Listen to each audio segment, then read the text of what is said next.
নমস্কার, পিঙ্কুস কিচেনে আপনাদের অনেক অনেক স্বাগত জানাই। আজকে আমার রেসিপি হলো দই আলুর দম। এটি বানাতে প্রথমে আলুগুলো আমরা হালকা সিদ্ধ করে জল ঝরিয়ে নেব। এরপর কড়াইতে সর্ষের তেল গরম করে আলুগুলো আমরা ভাজতে দেবো।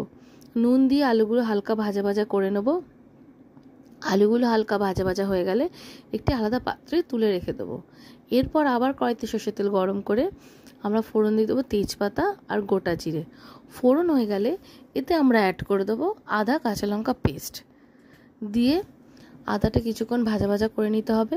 এরপর এতে আমরা অ্যাড করে দেবো কিছু মশলা, যেমন জিরে গুঁড়ো, ধনে গুঁড়ো, নুন আর মিষ্টি দিয়ে মশলা কিছুক্ষণ ভাজা ভাজা হতে দিতে হবে। মশলা ভাজা ভাজা হয়ে গেলে এরপর অ্যাড করে দেবো আমরা কাজু চালমগজ পেস্ট দিয়ে বেশ কিছুক্ষণ নাড়াচাড়া করতে হবে, কষাতে হবে। কষাতে যখন মশলা দিয়ে তেল ছেড়ে যাবে তখন গ্যাসটি আমরা অফ করে দেবো। দিয়ে এর মধ্যে আমরা অ্যাড করে দেবো ফ্যাটানো টক দই দিয়ে কিছুক্ষণ নাড়িয়ে চাড়িয়ে আমরা এর মধ্যে অ্যাড করে দেবো সামান্য জল দিয়ে এরপর নাড়িয়ে চাড়িয়ে আমরা গ্যাসটা আবার অন করে দেবো। ঝোল ফুটে উঠলে এর মধ্যে আমরা অ্যাড করে দেবো ভেজে রাখা আলুগুলো দিয়ে উপর দিয়ে ভাজা মশলা ছড়িয়ে বেশ কিছুক্ষণ ধরে কষাতে হবে।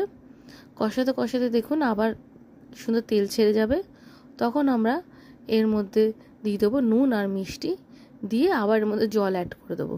দিয়ে কিছুক্ষণের জন্য চাপা দিয়ে রেখে দেবো। এতে নুন মিষ্টি আলুর মধ্যে ঢুকেও যাবে এবং আলুটা আর ভালোভাবে সেদ্ধ হয়ে যাবে। এরপর ঢাকনা খুলে একটু নাড়িয়ে চাড়িয়ে এর মধ্যে অ্যাড করে দেবো আমরা ক্রাশ করা কাসুরি মেথি দিয়ে কিছুক্ষণ নাড়িয়ে চাড়িয়ে নেবো। তারপর এর মধ্যে অ্যাড করে দেবো আমরা আমাদের ভাজা মশলা দিয়ে নাড়িয়ে চাড়িয়ে এরপর আমরা এর মধ্যে অ্যাড করে দেবো 1 চামচ ঘি দিয়ে নাড়িয়ে চাড়িয়ে নামালেই রেডি আজকে আমাদের দই আলুর দম। এটি রুটি, পরোটা, লুচি দিয়ে খেতে খুবই ভালো লাগে। আমার রান্না যদি আপনাদের ভালো লেগে থাকে please like, follow, share and subscribe. ধন্যবাদ।